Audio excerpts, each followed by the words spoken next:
What's up, ladies and gentlemen? It's your boy Sean Williams back with another episode of Elephant in the Room. Today we have our very special guest, the man behind the notorious Fire Festival, and one of the most sought after speakers now. Welcome, Billy McFarland, to the show. Hey, Billy, how you Sean, doing? good man. Well, thanks for having me. Excited to be here. I brought my glass of wine for tonight, so let's chat. Absolutely. Let's get right down to it. It's great having you on the show. Very excited. Once again, really glad. So this show is about really getting to know our guests and bringing the audience on their journey. So let's get right into it. Let's start from the beginning. I haven't seen very many places talk about this. So tell us a little bit about your background. Where are you from? What is Yeah. Billy McFarland's youth and background like? So I grew up in suburban New Jersey, around like 40 minutes outside of New York City. And what started everything was this love for programming at a really young age. I got my first computer in fifth grade and immediately started learning basic like HTML and CSS to build websites. And I've been asked so many questions in terms of like what drives me. And I think like the most interesting thing as like a 10-year-old was that in the wild, wild west days of the internet, there were no rules. And it was like this ultimate playground where I can go and create or try to create whatever I wanted to. And no one could really tell me like what that structure was. And so programming created this journey that led to multiple venture funded startups, federal prison, and now the attempt to do it again. Yeah, well, that's really interesting insight, especially before fire. Um, that's exactly what we love to have on the show. That 180, that kind of, conflict resolution kind of thing. Okay. But before fire, I've seen, a lot of content where people are young and ambitious, hustling to grow a big business. So what's your mindset like? What was your mindset like before you hit big? Tell me a little bit about worst case scenario, best case scenario in that moment for you. Yeah, so I think like this really weird character flaw I have that was both good and then ultimately really bad is that I would get bored really quickly. So I'd have this like goal or this dream, and then I'd find some way to get there. But then once I got there, an hour later, I'm like, oh, this sucks. Like, what's next? What's higher? So whether it was like raising money or marketing or building companies or exploring like the worlds of entertainment or nightlife or fashion, like whatever kind of doors were opening up, I'd have like these ideas like what fun was, and I'd get to that fun and then realize like I'm not satisfied, and I just kept pushing for more. And I was super young, meeting with like this really really famous venture capitalist at the time, so I'm kind of like mind blown. And he basically tells me like you're gonna make a lot of money from my firm, but you're never gonna have a happy girlfriend because like nothing is ever gonna be enough for you. Oh my gosh. Well, we're definitely big fans of the people we bring on the show. I did some research. Yep. What is spling? Can you tell me a Yeah. little bit about that? Started spling my freshman year of college. And long story short, I went to college with a suitcase full of cash from some high school startups. Lived alone for the first time at 18. Discovered like nightclubs and going out and all that kind of good stuff, and blew my cash in a couple months. And I'm like, fuck, now I'm broken at college like everybody else, and I don't want to be Yeah, like everybody else. So that's the role. let's get back to what got me here, and that was programming. So I started up a social networking website my freshman year of college. Actually became like one of the youngest people to ever raise venture capital at the time. Dropped out of school for spling and never looked back. Wow. You mentioned people, and people play a huge role in everyone's life, good and bad. How would you define people, and what's your personal definition of a good and bad person? I think my answer here is probably more complex than it probably was 10 years ago. And yeah, I think like the more experienced the person, the harder that is to answer. And a lot of people who have done really good things have a lot of bad flaws and a lot of good flaws. And as easy as it is for us to want to label someone as good or bad, I think it's just simply impossible. And like there's so much bad in all of us, but there's so much good in all of us too. And I think like our life journey is how we balance those two things and where we end up at the end of the day. Hmm. That's interesting. So I guess you would say that people really played a big role in I wouldn't say shifting the paradigm kind of thing, but it was sort of like this. You go one way, somebody would say another thing, and you kind of go another way, like ebbs and flows in a way, right? Yeah, and I think that like most really successful people have had times in their careers where they probably look back and be like, "Oh, I was a bad person for those 6 weeks or those 6 months," and "Oh, I was a really good person for those 6 months." So I think like that ebb and flow, and you have to know when you're going too far in either direction, and like that's what I didn't have when I like lied and went to jail. But I think it's like the balancing act there until you become like who you are as a mature adult. Yeah, it's definitely important to find out who you are before you're an adult because I do believe, I mean, I'm only 23 years old at this point in Uh, time. So I didn't really get life started yet, so to yeah. speak, but you kind of see how like, you know, when you don't make certain decisions, decisions are kind of made for you in a way. And the people who you hang around play a huge role in that. I wouldn't say people make a role like people make you who you are. I'd say that they would giving them that power is just not right. I think it's they play a huge influence because at the end of the day it's your decision. I mean, would you agree? Yes. However, when you're young and you look up to people, the people that you choose to look up to or that you're forced to look up to, I think have a really large impact on your life in both good and bad ways. So I think it's a little corny to say like you are who you hang out with, but there's definitely a lot of truth to it in terms of building like your ideals and your morality and your dreams. I think it's just shaped by your exposure, right? Because you only know what you've seen, so you can only kind of shape your path and your dreams into what you've been exposed to. Absolutely. I mean, what you put a bow on that, like right there, because it's not really that old saying where it's like you tell me who your friends are, I can tell you who you are. Kind of, it's not like that. It's really the things that you're exposed to, your environment, and obviously it always comes down to you. So I mean, with that, like, what was the most valuable lesson you learned through everything? I'm not just talking Yeah. about the bad parts, the good parts as well. I think like what makes me cringe the most, and it's kind of leads into like what I value now from like old stuff, is that I would like literally brag about getting things done the wrong way. And like, oh, I found this like hack to make this happen. And like I thought that was really cool. And like looking back to hearing myself like saying some of these things or like reading some of the emails I wrote, I just like can't do it. So I think it's more about how things are done rather than the outcome. And we're all going to have like wins and losses if we're kind of going for it, right? And I was like finding too much pride in winning the wrong way rather than just like doing things the right way. I think that's interesting, and the reason why I pause is because I'm really hearing what you're saying. Again, I did my research on you. I watched the Fire Festival, Netflix special. I seen a bunch of your interviews. I I guess, and this is a personal question for me to Yeah. you. Mm-hmm. Um, why?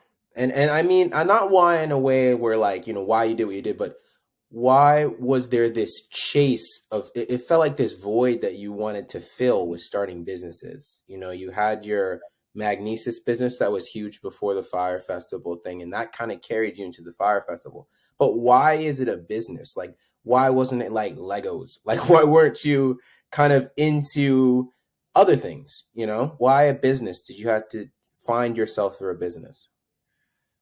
Yeah. So I think business gave me the ability to live out my dreams and push the reality of those dreams, right? Like if I wanted to go find some island and scuba dive with the craziest sharks in the world, I just like couldn't afford to do that, right? But if I create a business where that's part of the business, I can now like reasonably find a way to go and do it. So I found business as like a vehicle to live out my childhood dreams, whether it's like booking rap artists that I wanted to meet since I was 12, or like finding the craziest places in the world I always wanted to go. And I think there's a lot of good in that, but also a lot of like wrong in that approach as well.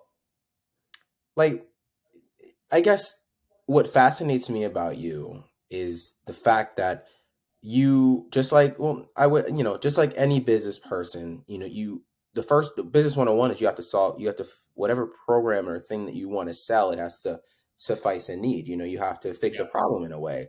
Mm-hmm. And, but for you, I think it's interesting in this extreme fashion where you're like, well, I want to meet a rapper. So, you did it. But like that's not like a goal where somebody, not to say that it was easy, but how you did it and went about it, regardless of the bad way, it's like, but you did it though. Mm-hmm. How, what's that mindset like? Like the fact that, listen, I want to meet this rapper, so I did it kind of thing. Like a lot of Yeah. people would kind of be like, well, wait a minute, how the heck am I going to do that? But you kind of run right through and do it. I Walk me think through that kind of mindset and how you got to that point. so. Really, going back to your question, like what was Spling? Yeah. Spling was the biggest like curse in the world for me because I was 18. I started a social network. The social network wasn't really working, but we had made some like interesting software that these entertainment companies were finding value in. So I go from in a dorm room in this like rural college to meeting the CEOs of all these like record labels and TV networks that were like these dream figures to me like 6 months before. Now they're like coming to me to figure out their whole tech problems. And that created this mindset of like, what else can I prove is possible? Then every time I did something, it's like, wait, this isn't enough. Like, let's go and do more. I got my like, kicks by like proving some other concept to be possible. And it became like without strategy, without end goal, just like doing shit just to do it. And that like just like kept going. And I had to keep getting lucky to allow it to happen at the scale that it did at the end. Wow. I mean, that's fantastic if how you're just saying like I'm just doing it just to do it and it was less of a strategy. I mean, I'm, aside from that, I'm reading, you mentioned luck. Yeah. I'm reading this book called The Psychology of Money. Fantastic book, by the way, by Morgan Holsey. Okay. And in one of the chapters, he talks about luck and risk. And to summarize that chapter, he basically says that, a lot, the ebbs and flows of stock market, and the people making it through stock market is based on luck, but with respect of risk, because the opposite of luck is risk. And a lot of people think that if one person does it one way, I can replicate that.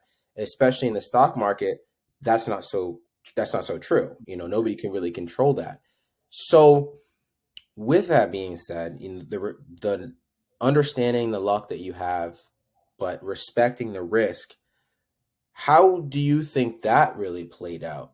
Knowing that now that, you have luck, but you also have to respect risk in order to be successful, you know? Yeah, I think like hugely important. And like one quick side note that you just said, I've met a lot of really smart people who have never gotten off the ground because they've been so focused on emulating somebody else who is successful. And I think it's always a bad idea. I always think that everybody has different styles and there's like no one style that leads to success. And people should focus on like being the best at their style instead of copying, the style of you name the top 10 executive in the world. And so that never works. It's like, yes, you can learn from them, but it's all about making your own style unique. And that's what will make you successful or not copying somebody else. But back to your other point. Yeah, I had zero respect for the risk. And that led to a lot of opportunity, but also led to the biggest kind of failure in the world. I just like didn't understand what it meant to fail at a large scale and didn't appreciate the level of the mistakes I was making along the way. And a lot of what I did that was good was probably because I just didn't appreciate the risk that most other people would have appreciated. And so that certainly played a part into like a lot of the build up as well. Yeah, and I think that's really insightful for you once again. It's just knowing that, but I do feel that, in life, you live and you learn, but Mm-hmm. that's the beauty of it, I think, in a Yeah. way. And it sounds For kind of sure. like twisted, but I Mm-hmm. really do enjoy this conversation and everything and what you're saying. It really does speak to me. And I think it's amazing what you're doing. You mentioned on the Nelk Boys how you're doing Pirate now and how that, you're kind of giving back to the community, but you're also gonna, go back and kind of try it again, but the right way. And I love that. So, without kind of actually just a good segue into my next question. You talk about the Bahamas and it being a dream for you to go there and you went. But Mm-hmm. tell us what role the Bahamas plays for you and what are your next plans going to be and is Bahamas involved in that? I think like Bahamas was to me at 23 what programming was to me at 10. It was this playground where I could push the boundaries of everything that I thought was possible. and meet and bring together all different kinds of people. So I think it was like a really pivotal part of my life when I was in my early to mid 20s. And it's obviously played like a massive effect on me, like incredibly warm-hearted people, and would love nothing more than to show up there one day and like fix everything I did wrong. But until I get there, I think it's like understanding like the role it had in my development and what I learned from it and how I can go and build a company now to make the biggest possible impact I'm able to make. Absolutely. And, I guess well, that was my final question, but how can people reach you? How can people get involved, and how Yeah. can we help you as a community as well now that you've helped us?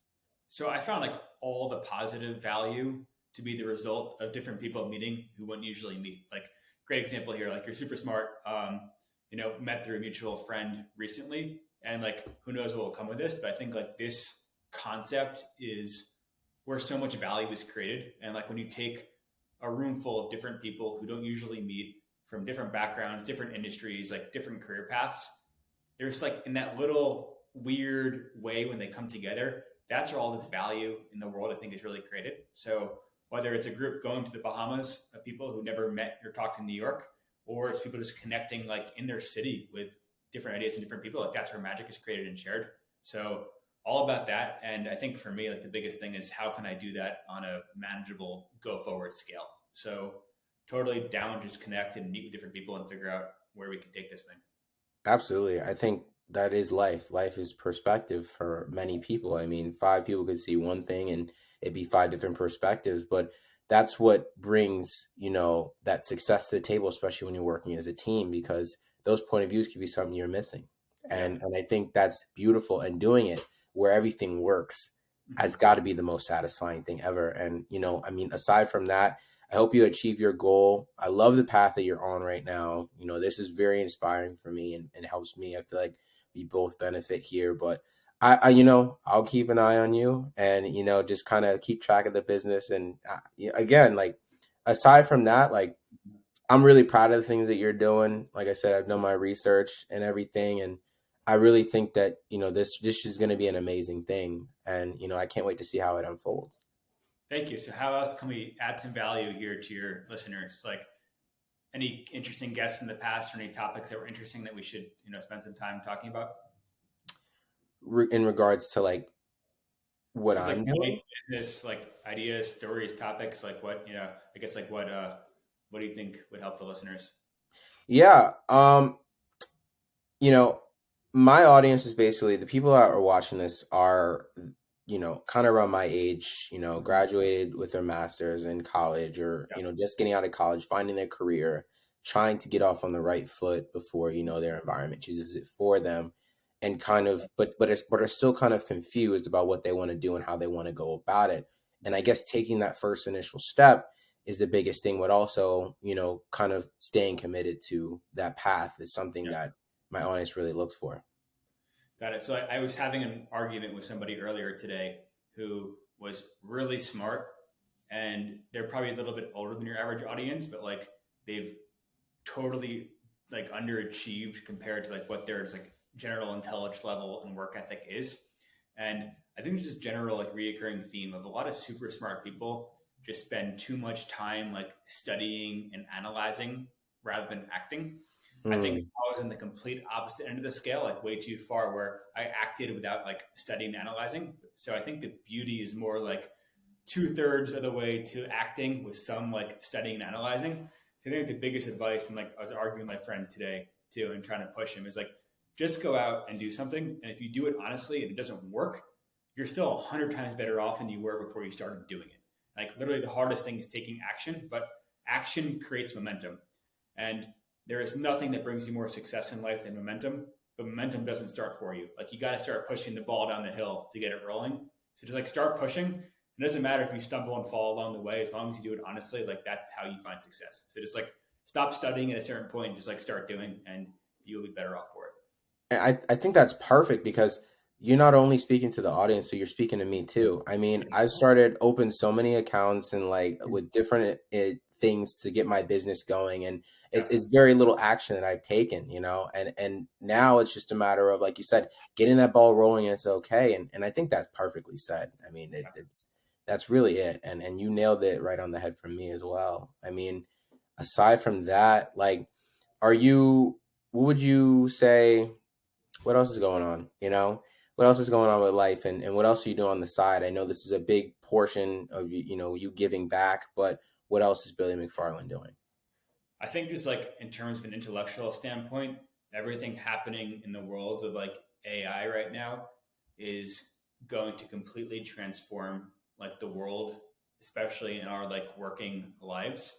So I think if for everybody to spend a couple of hours a week like researching AI, you will be in a much better position in the years to come, like both in work and life. Um, I'm sure you play with like Chat GPT, but like that is totally like changing the entire world. And if you can kind of become an expert in that topic, you will be in demand, in some of the best roles and positions as a consultant or salaried employee, whatever it is for the years to come. So I think like for everybody looking for something to dig into, start focusing on AI and just become like knowledgeable in the space. And that's gonna be super, super important for every career going forward. Now, is that AI technology something that you're going to be using like in Pirate or with your new plan that you're doing? I'm kind of referring Yeah. to When does this episode air? this episode. Yeah. I mean, I was gonna put it out maybe sometime this week or next week, kind of when I Okay. got to. It's Yeah. casual. So like I'm learning. So I'm like launching a couple of side projects, like more like AI focused things. And I think that I've realized is I just don't know enough right now to have like the best idea. So let me just go launch two or three little things, and then hopefully that'll lead to like the big idea in the future. I think that Pirate is more like in the mixed reality space, but I'm really trying to understand and get a grasp on how AI is just going to completely change all of our like relationships and relationship trees and actions. So really, really interesting times we're all living in right now. Yeah, and yeah, that artificial intelligence would probably sneak up on us at some point in time. I think what is it? They invented something like they're inventing realistic humans now, where they're gonna Yeah, like blend in with people. Like it's crazy what yeah, they're like the doing whole now. humanoid thing is it's all really wild.